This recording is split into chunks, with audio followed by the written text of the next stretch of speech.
Nós teremos agora a palestra Baixou o nível, a infraestrutura de uma aplicação web offline, com o Luiz Fernando Pinto. Luiz Fernando, ele trabalha na GPR Sistemas, é mestrando na Unicamp em processamento de imagens digitais, trabalha com Python Zooplone desde 2004.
Só me aproveitar enquanto ele está preparando o ambiente para eu tentar entender um negócio.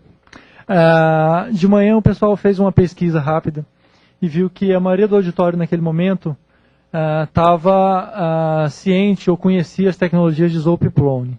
Aí o Luciano Pacheco deu uma ideia aqui agora, né? Falou, não, mencionaram PEP8 e uma série de coisas. Qual será que é o know-how da plateia em relação a Python? Porque tem muita gente que chega em Python partindo de cima para baixo. Conhece o Plone, depois descobre que tem um negócio embaixo do Plone chamado Zope, depois descobre que o Zope é praticamente escrito em Python. Então, uma coisa que seria interessante a gente conhecer aqui, né, os demais palestrantes, até o pessoal no auditório, se conhecer e saber quantos daqui, antes desse evento, já conheciam Python. Bastante gente. Legal. Desse grupo, quer dizer, quantos programam em Python no seu dia a dia? Beleza, tá certo. Então acho que você dentro está dando para acompanhar a grande maioria. Legal. Em que pé que está o lance aí? Quer mais um tempinho? Embaixadinha e tal. Então, beleza. Sim, o Werneck lembrando aqui que treinamento Python básico está rolando em paralelo. Passando os banheiros ali à direita. Então, quem tiver interesse em ter um contato mais direto, pode chegar lá. Eu vou aproveitar para fazer alguns comentários que eu não tive tempo depois da palestra do Adriano. Não, já está pronto? Fica à vontade. Não, está pronto? Estou pronto. Então.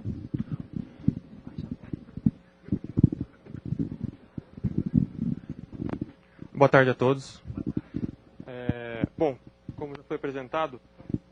Alô? Tá ok. Valeu. Eu vou apresentar para vocês a infraestrutura, a palestra intitulada Infraestrutura de uma aplicação web offline, que na verdade é a infraestrutura da aplicação que foi demonstrada pelo Giuseppe, o PAC, desenvolvido pelo SERPRO, tendo como cliente o Ministério da Educação. Bom, só um roteirinho para vocês se situarem. Eu vou falar um pouquinho sobre mim, coisa rápida, um slide só. Eu vou falar um pouco da aplicação, apesar do Giuseppe já ter comentado. Eu vou dar só uma contextualizada. Aí em seguida eu vou falar da infraestrutura, que é o que interessa.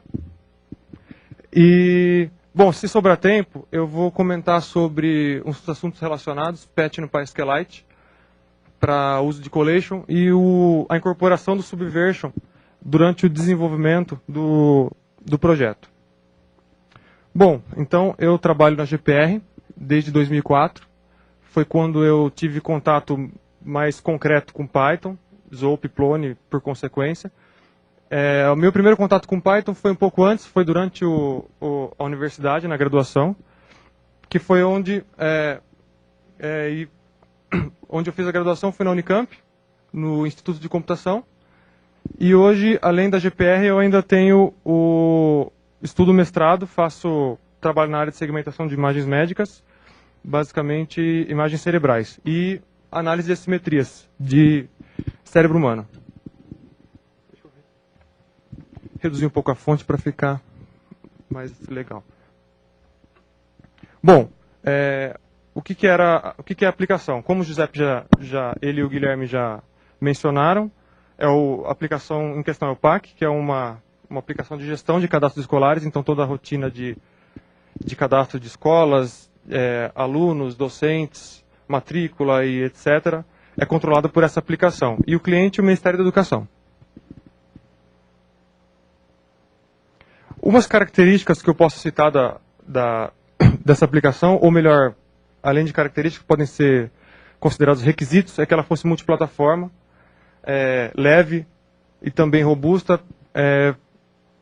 principalmente pelo grande volume ou pela grande quantidade de usuários ou de máquinas diversas que nós tivemos como alvo. Como o Giuseppe bem citou, a quantidade de escolas no Brasil gera em torno de 200 mil e o parque instalado em torno de 100 mil. Então isso, vocês podem ter ideia de quão variado você pode ter computadores, softwares, sistemas operacionais, usuários dos leigos aos mais avançados. Isso tudo foi levado em consideração durante o desenvolvimento da aplicação. Além disso, ela tinha que ser facilmente instalável, principalmente para o usuário leigo, que não podia encontrar muita dificuldade. Né? Era basicamente, principalmente o usuário Windows, que está acostumado com aquele paradigma wizard, né? Next, next, finish. Então a gente seguiu bem a linha para que isso fosse atendido nessa aplicação também. Um dos pontos-chave dessa aplicação é que a gente considerou o navegador como sendo a interface padrão de usuário. Isso por diversos motivos. Primeiro, porque o usuário já está familiarizado, o usuário de computador hoje em dia, a grande maioria, já está familiarizada com o uso de browser, já sabe interagir bem com o browser, já tem bastante familiaridade. Além disso, essa adoção do browser como interface de usuário facilitou também no desenvolvimento, reduzindo o tamanho de código, o tempo de desenvolvimento também. E um último ponto é que durante todo o desenvolvimento do projeto, foi levado, a ideia foi sendo amadurecida de talvez a gente converter essa aplicação para um ambiente online. Para deixar claro que a gente está falando de um ambiente offline standalone. Apesar de ser o desktop, a interface de usuário ser web, a aplicação era standalone offline. Mas durante o desenvolvimento sempre foi cogitada a migração para um ambiente online.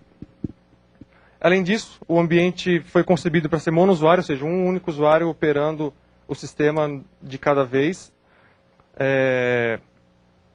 Mas a possível migração desse ambiente para um ambiente multiusuário não é tão complexa, porque a gente tinha figura, durante a operação do sistema, da escola em que você estava realizando uma operação, por exemplo, um cadastro, uma alteração, uma inclusão, etc. Esse controle de qual escola estava sendo operada era feito na base de dados, mas nada impede que esse controle passe a ser feito numa sessão, por exemplo. Então, uma possível migração para um ambiente online não é tão, ou multiusuário, não é tão crítico nesse sistema. Aqui, só para vocês terem noção, o Giuseppe também já mostrou essa tela. É a cara inicial da aplicação, quando você dispara, ela aparece com essa tela, com os menus que dão acesso aos arquivos, as funcionalidades. Aqui é um exemplo de uma tela de cadastro, tela padrão de cadastro, como que funciona mais ou menos a tela de cadastro. Bom, agora a parte que mais interessa, que é a infraestrutura, né? O que está por baixo da aplicação. Primeiro eu vou falar um pouquinho sobre a inicialização, que cuidados devem ser tomados durante a inicialização. Vou comentar sobre o servidor web utilizado, sobre a engine de templates que a gente utilizou, banco de dados, o nosso mecanismo de cache de templates que a gente elaborou para essa aplicação, um módulo de verificação de integridade de arquivos que trabalha em conjunto com esse cacheamento de templates. Além disso, vou mostrar também para vocês o módulo que nós desenvolvemos para notificar o usuário de configurações do hardware dele, para mostrar qual é o perfil de hardware que o usuário está rodando, módulos para exibição de mensagens ao usuário em momentos em que o servidor não está rodando e que você precisa alertar o usuário de que algo aconteceu ou alguma impossibilidade de execução da aplicação. O nosso mecanismo de centralização de erros, de centralização de notificação de erros também. E por último, o nosso script de automatização de geração de executável de instalação, que foi um dos pontos que pegavam no começo do projeto em tempo de geração desse executável. Bom, falando um pouquinho sobre inicialização, a gente tinha que fazer algumas verificações.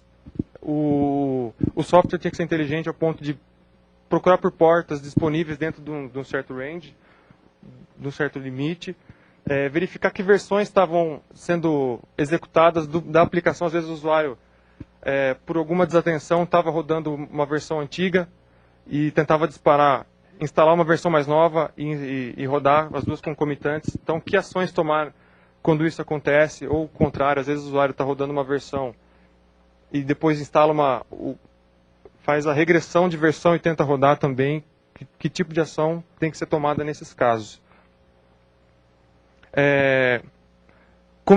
Como servidor web, nós adotamos o SharePy, principalmente pela leveza, estabilidade dele, ele provou ser bem estável durante o desenvolvimento, e de fácil aprendizado. A interação dos desenvolvedores com o SharePy foi muito fácil, a gente notou que o pessoal pegou muito bem a maneira como implementar esse aplicativo usando o SharePy.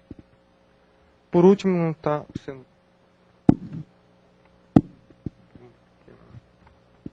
Bom, por último, a nossa engine de templates, que foi adotado o ZPT, principalmente pela dinamicidade e pela equipe já ter sido, ou parte da equipe já ser capacitada na tecnologia, o que ajudou bastante no desenvolvimento do aplicativo.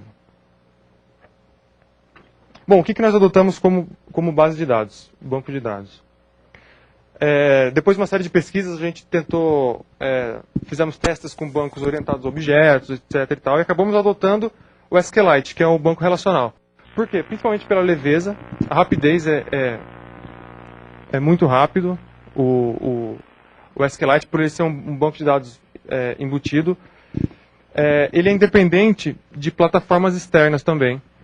Então você não precisa, para você rodar o SQLite, você não necessita de bibliotecas adicionais, o que facilitou bastante também, ajudando a reduzir código, etc. Esse tipo de coisa também. O que mais? A equipe que trabalhou no projeto já era capacitada em SQL. Então a adoção de SQLite veio a calhar justamente porque o tempo de aprendizado em um outro modelo de armazenamento de dados não foi necessário. Também o SQLite suporta implementa bastante dos padrões SQL, apesar de não ser uma implementação completa, ele implementa muita coisa, e no escopo da nossa aplicação foi muito mais do que suficiente. Além disso, a facilidade de backups, por quê? Porque o SQLite, o banco de dados SQLite é um único arquivo. Então, no nosso caso, o backup foi basicamente copiar arquivo de um lado para outro, tomando alguns cuidados.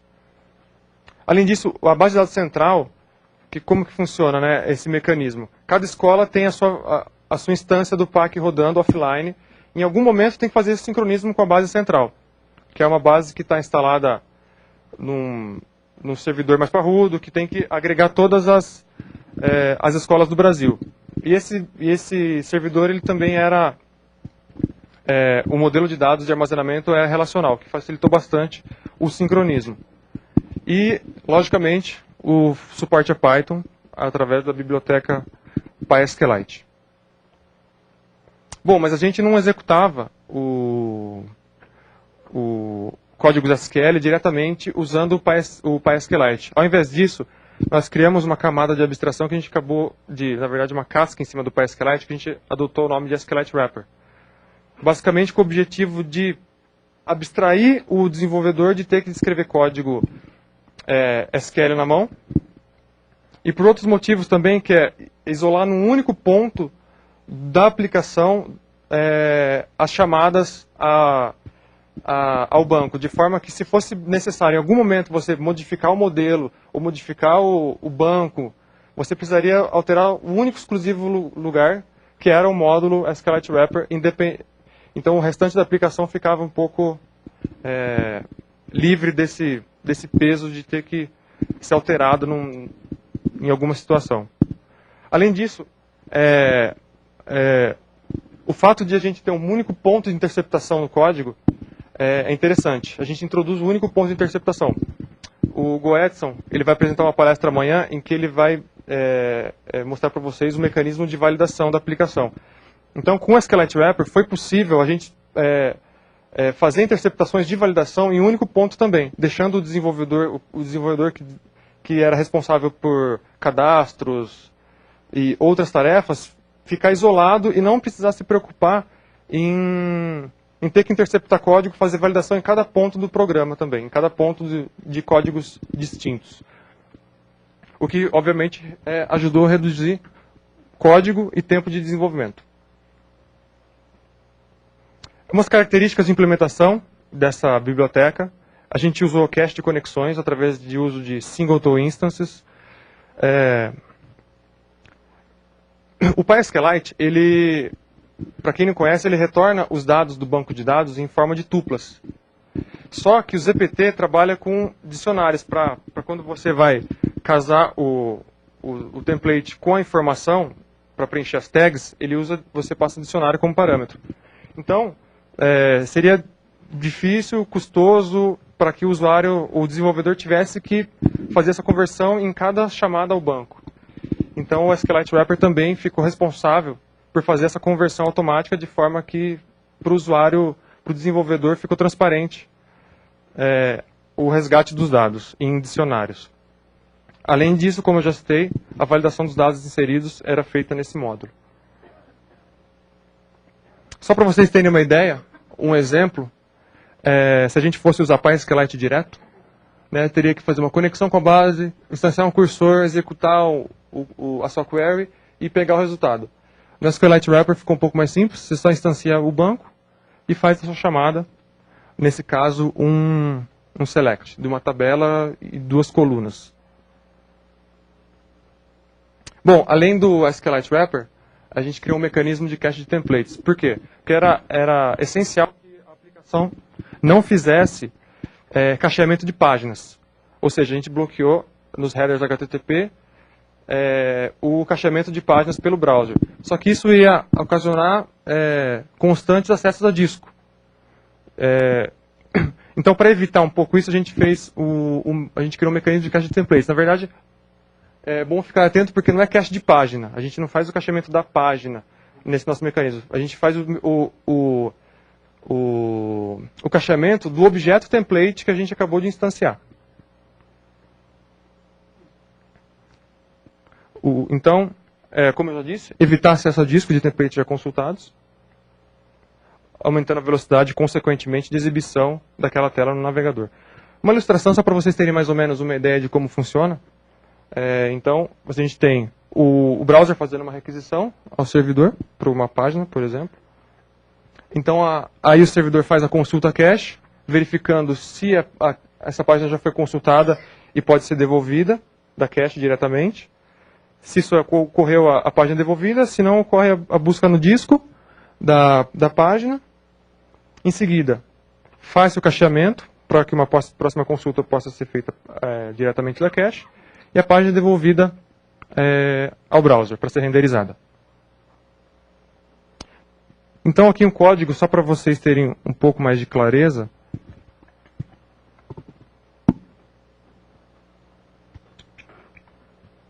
Bom, acho que assim já está mais ou menos suficiente para vocês entenderem.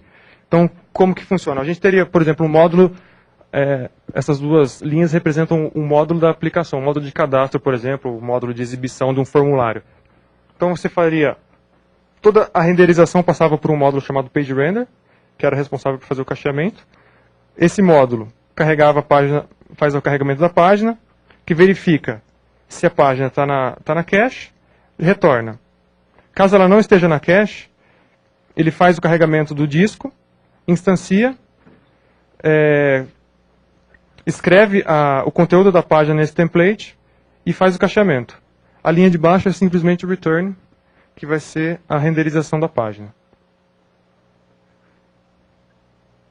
Bom, junto com o módulo de cacheamento, trabalhava também um módulo de verificação de integridade dos arquivos. Em algumas experiências passadas ao PAC, o Giuseppe já comentou isso, muitos usuários alteravam o JavaScript, além de bloquear, de desabilitar, o que acarretava na inserção de dados corrompidos na base de dados. Às vezes dados incompletos, CPF mal preenchido, um nome errado, etc., caracteres inválidos. Então, a gente criou esse mecanismo de verificação de integridade dos arquivos para tentar, pelo menos, minimizar esses problemas que aconteceram previamente. Então, a ilustração é a mesma do cache, porque funciona juntamente com o mecanismo. Então, no momento em que a página é buscada no disco, ela não retorna diretamente para o disco, não é retornada diretamente para o servidor. e sim passa por um módulo que vai fazer o cálculo do MD5 dessa página que foi buscada no disco, vai verificar numa tabela se o MD5 bate com o que a gente estipulou, que é a página correta, e aí sim retorna para o servidor.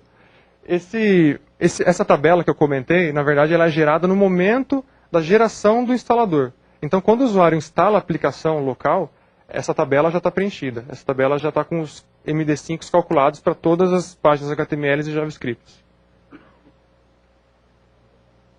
Bom, um módulo interessante que a gente desenvolveu também foi um módulo de notificação da configuração do hardware. Então, como toda aplicação, essa também tem os requisitos mínimos de execução. Por exemplo, disco, memória, o processador, às vezes tem que ter suporte à rede, e assim por diante. Então, como que a gente implementou, e por que a gente implementou isso e não usou, por exemplo, em Windows a PyWin32? Primeiro que PyWin32 a gente se deu bem de Windows 98 para cima, mas em Windows 95 alguns métodos que tentamos utilizar não funcionaram, em 95 especificamente. E então a gente usou a biblioteca nativa do Windows e uma cask em Python que fazia para a criação do módulo e incorporação no nosso aplicativo. Isso, além dos problemas que a gente encontrou com a Win32, o desenvolvimento da nossa própria biblioteca ajudou a reduzir código. Uma vez que se a gente usasse a Win32 do Mark Raymond, muito módulo que não seria utilizado ia acabar sendo incorporado ao instalador, à aplicação, aumentando o tamanho do arquivo e assim por diante. Em Linux, esse tipo de informação, para quem está acostumado, sabe que é mais fácil de você consultar. Então, a gente desenvolveu um módulo Python bem simples para pegar essas informações do Linux. Eu vou fazer uma pequena demonstração para vocês, só para terem uma ideia das informações que ela pega. Então, esse módulozinho simplesmente vai fazer a impressão de algumas informações. Por exemplo, não sei se vocês conseguem ler daí, processador, nome, memória, espaço livre em disco, suporte à rede e o nome do computador. Bem simples. Bom, continuando a apresentação. E, bom, para complementar esse módulo de verificação de hardware, a gente desenvolveu um módulo de exibição de mensagens ao usuário. Por quê? Porque muitas vezes, por exemplo, por falta de requisito de hardware, o servidor não conseguia ser disparado. Então, o usuário tinha que saber o motivo daquela falha ou problema. Então, e como a gente não tinha o servidor rodando para usar recursos de JavaScript que iam estar disponíveis no browser, etc., a gente acabou desenvolvendo um módulo também separado para Windows e para Linux. Inicialmente a gente fez uma versão em Delphi. Na verdade, essa versão em Delphi era só para Windows, né? E por questões de decisão de projeto, a gente acabou adotando a solução em Python em seguida, utilizando a API nativa do Windows, a Message Box. E em Linux a gente tinha a preocupação de que qualquer usuário que estivesse rodando um X-Window conseguisse abrir. Então ele não fosse dependente de uma Qt, um GTK, um toolkit de mais alto nível. Então a gente acabou usando o X-Toolkit, que é a primeira camada de abstração em cima da biblioteca básica do X. Apesar de ter sido um pouco mais complicado desenvolver, era uma janela muito simples e funcionou muito bem. Eu vou mostrar para vocês agora, mais ou menos como que é. Mostrando as mesmas informações de hardware. Você vê que é uma janelinha bem simples. Uma interface, inclusive, bem pouco trabalhada, só para que o usuário não ficasse sem um feedback da aplicação. A demonstração já foi. Bom, a gente criou também um mecanismo de notificação centralizada de erros, né, de captura e notificação centralizada. Por exemplo, páginas encontradas, não encontradas. Às vezes o usuário tentou digitar na linha do browser a página direto e digitou errado e não encontrou a página. Então tinha que exibir para ele de uma forma que ele reconhecesse fácil que ele fez coisa errada. Ou então uma exceção, às vezes um problema, uma página corrompida, por exemplo. Nessa página também tinha informações detalhadas que eram para facilitar a vida da pessoa que vai dar o suporte. O primeiro suporte. Então, se de repente o usuário alterou uma página, ele tentou fazer uma alteração de JavaScript e isso causou a queda da aplicação. Qual é o perfil de hardware do computador que esse erro foi gerado. O encoding da página também. Isso ajudou a melhorar o diagnóstico, acelerar a solução do problema. Bom, eu só vou mostrar um conjunto de slides para vocês, basicamente como que é a tela dividida em 3 partes. Essa primeira parte, ela tem esse destaque amarelado aqui, qual foi o erro, basicamente. Em seguida, um conjunto de instruções que o usuário tem que tomar para enviar esse erro. Logo em seguida, o stack de exceção do Python, para que o suporte consiga detectar em que módulo foi ocorrido o erro. E a última parte são informações do ambiente, por exemplo, corrompidas, se o usuário tentou burlar o sistema, página alterando um JavaScript, um perfil do hardware da máquina, qual a escola que o usuário está trabalhando, em que escola ele está alterando o dado, e o encode da página em questão. Bom, a última coisa que eu gostaria de falar é sobre o nosso script de geração de executável de instalação para o Windows. A gente tinha um problema que era gerar um instalador simples e pequeno, para que pudesse ser baixado de forma relativamente fácil pela rede, não consumisse muita banda nem muito tempo, e que fosse fácil de ser utilizado pelo usuário leigo. A gente adotou a solução do Py2XZ, que vai gerar um arquivo standalone, com todas as bibliotecas incorporadas, e o NSYS, que é um software da Nusoft, que faz instaladores, justamente. Obrigado. Bom, e essa tarefa era uma tarefa desumana, era muito demorado, muito chato, na verdade. Por quê? Porque tinha que rodar o Py2XZ, tinha que fazer uma série de limpezas, às vezes os desenvolvedores tinham arquivos de backup, arquivos temporários que editores geram automaticamente, às vezes PYC, porque você rodou direto do prompt de comando, e aí foram gerados PYCs pelo meio do caminho, então tinha que fazer essa limpeza. Depois tinha que gerar o arquivo de definições que o NSYS usa para gerar o arquivo. Então isso tudo era muito burocrático. A gente criou um script parametrizável que realizava toda essa tarefa. Então uma tarefa que às vezes demorava 1 hora, 40 minutos, era feita em 30 segundos, passou a ser feita em 30 segundos. Deixou de ser um problema. Basicamente, o desenho não está sendo cortado, mas basicamente era, então, executar o Py2XZ, fazer a limpeza dos arquivos desnecessários, aí a geração das definições do NSYS, e por último, a geração do executável de instalação. Bom, o que a gente encontrou basicamente de problemas durante o desenvolvimento? Nós tivemos que lidar com diferentes navegadores, particularidades, principalmente com o Internet Explorer, a gente teve muito problema. Infelizmente, a gente ainda chora quando tem que desenvolver para Explorer. Diferentes sistemas operacionais. Então, a gente teve... Esse tópico seguinte, acho que é o que mais demandou tempo de resolução de problemas, que era, às vezes, o Windows XP Service Pack 2 com o Internet Explorer dava uma queda no sistema. Aí a mesma operação no Windows 98 usando o Windows Explorer não ocorria.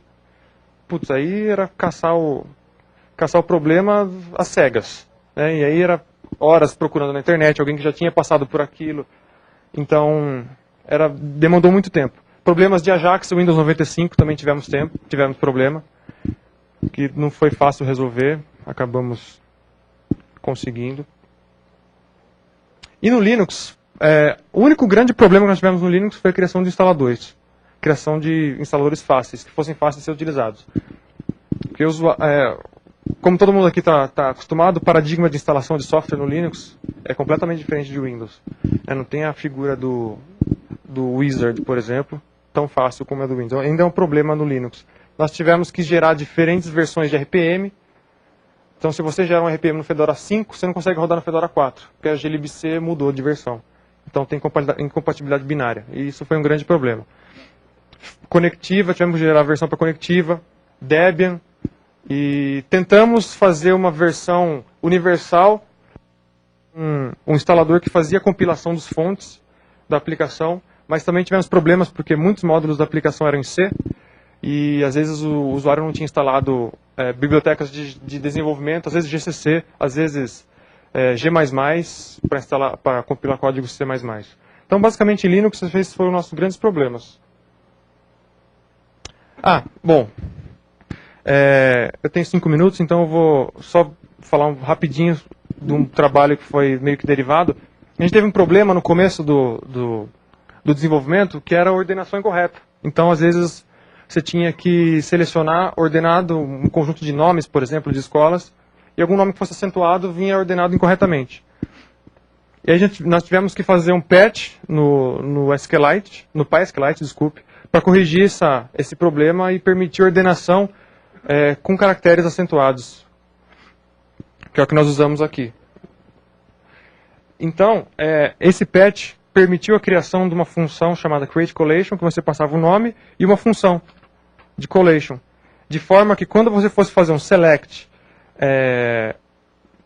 ordenado, você poderia passar essa função, esse collation criado para que fosse ordenado de forma correta. A gente acabou enviando esse patch para o desenvolvedor, mas aí de prontidão ele tinha acabado de incluir a versão dele, do mesmo patch, no SVN, e quando foi disponibilizado para a versão oficial, a gente fez o teste, substituímos o nosso com patch pela versão oficial e não tivemos que mudar uma linha de código, estava idêntico.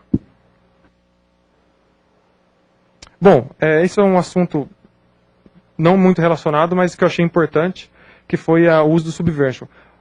O problema maior antes do Subversion é que a integração do código era muito trabalhosa, principalmente por causa do tempo. Durante o tempo o período de desenvolvimento era muito curto, então a gente não teve tempo de parar, setar um ambiente com Subversion para que fosse utilizado desde o começo. Então a integração de código era manual, tinha que existir a figura do integrador, que era o cara que sentava com o desenvolvedor e falava, não, esse código entra, esse código não entra, comparando código a código. Isso era lento, custoso, alto erro. Além de que o controle de versão era manual. Era criar pasta, renomear pasta, por exemplo, e manter muito código duplicado. Aí a inclusão do Subversion ajudou muito, que aí sim a gente inseriu um mecanismo de controle de versões efetivo, inclusive com branches, quando às vezes o cliente queria uma versão do software sem, naquele momento não precisava, a gente criava um branch e facilmente já disponibilizava. A integração do código passou a ser automática, salvo em situações de conflito, que ficavam a cargo do próprio desenvolvedor. Isso trouxe muita agilidade no desenvolvimento e muita agilidade também na liberação de releases. É isso, pessoal. Obrigado.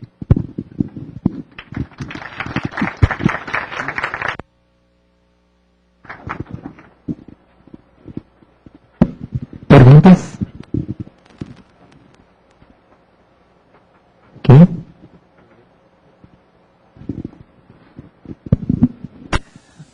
Eu queria saber quanto tempo vocês levaram no desenvolvimento desse projeto. Bom, ele está até hoje, mas a parte principal acho que finalizou em final de abril, se eu não me engano. Final de abril. O Giuseppe pode... Na verdade, esse projeto começou efetivamente a ser desenvolvido, o PAC, que é essa versão da reengenharia, no final de dezembro desse ano. E a gente tinha um prazo que assustava a gente porque ele passava na televisão. Dia 29 de janeiro desse ano, o cadastrador vai estar... E a gente ficava falando que o prazo inicial era 29 de janeiro. E a gente dizia, mesmo com Python, a gente não vai conseguir realizar isso, né? E dia 29 de janeiro a gente tinha uma versão, não era a versão completa ainda. Mas a gente disponibilizou para homologação real, foi em março. Foi março. Foi início de março. Foi início de março. Início Foi um mês e meio mais ou menos depois da data. É óbvio que a gente reaproveitou os HTMLs que a gente tinha. Nesse período, o que a gente fez foi transformar todos os HTMLs que a gente tinha na versão antiga, que usava o Engine Template, passamos para tudo para ZPT, fizemos todo o modo de validação, o de regras, infraestrutura, arquitetura, a camada de banco, o wrapper que ele falou, todas essas coisas em 3 meses. Em 3 meses, com uma equipe que tinha no total 7 pessoas. 7 pessoas.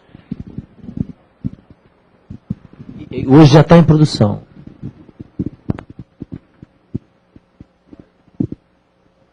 Mais alguém? Vocês usaram algum esquema de testes automatizados, de unit testes, coisas assim? Cogitamos, mas não tivemos tempo de implementar. Inclusive eu mesmo fiz protótipos, o Rodrigo também ajudou a fazer protótipos para unit tests, mas o prazo era desumano, foi impossível implementar isso. Existem condições que não são levantadas, mas acho que uma das grandes vitórias desse projeto, porque os requisitos mudaram enquanto o projeto foi sendo desenvolvido, com uma taxa diária. Tá? Então, o prazo nunca mudou, mas os requisitos mudavam diariamente. Você tinha uma cadeia de fio, em que os requisitos vinham caminhando e muitas vezes a arquitetura do sistema ainda estava em discussão há 2 semanas do projeto, se a filosofia offline ou ia ser a filosofia online. Então, nós tivemos que atropelar uma série de conceitos tradicionais da engenharia de software para viabilizar um cenário que era, assim, missão impossível, né? E no final das contas, apesar do esforço magnânimo da equipe liderada pelo Giuseppe e pelo Guilherme, se conseguiu que o projeto entrasse nos prazos reais que tinham sido estabelecidos e ele acabou entre os finalistas do CONIP. Então, acho que foi uma grande vitória e o que permitiu isso foi o Python. Mas várias coisas de processo tiveram que ser adaptadas, tentando complementar aí a resposta à pergunta do Léo, em função de um cenário especial que teve de desenvolvimento. Não sei se o Giuseppe e o Guilherme concordam com isso daí. O Jansen fez um comentário aqui que é nada diferente de outras aplicações que a gente desenvolve. Mas é assim mesmo, esses requisitos, devido ao dinamismo e à necessidade do cliente, a gente tinha que modificar com muita velocidade. E aí, essa questão de testes, a gente chegou a fazer na primeira versão, até um recurso nosso que tinha em Porto Alegre, desenvolveu um sistema de testes para o validador, foi para o validador, não chegou a ser para o PAC. O PAC a gente não conseguiu implementar isso a tempo.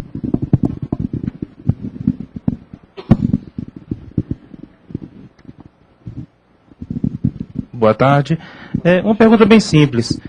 Qual está sendo atualmente o requisito mínimo de hardware para rodar o PAC? Assim, memória, principalmente. A gente estipulou, na verdade, a equipe de requisitos, se eu não me engano, era 64 megabytes de RAM e processador em torno de 300 MHz. Eu não me recordo exatamente a configuração.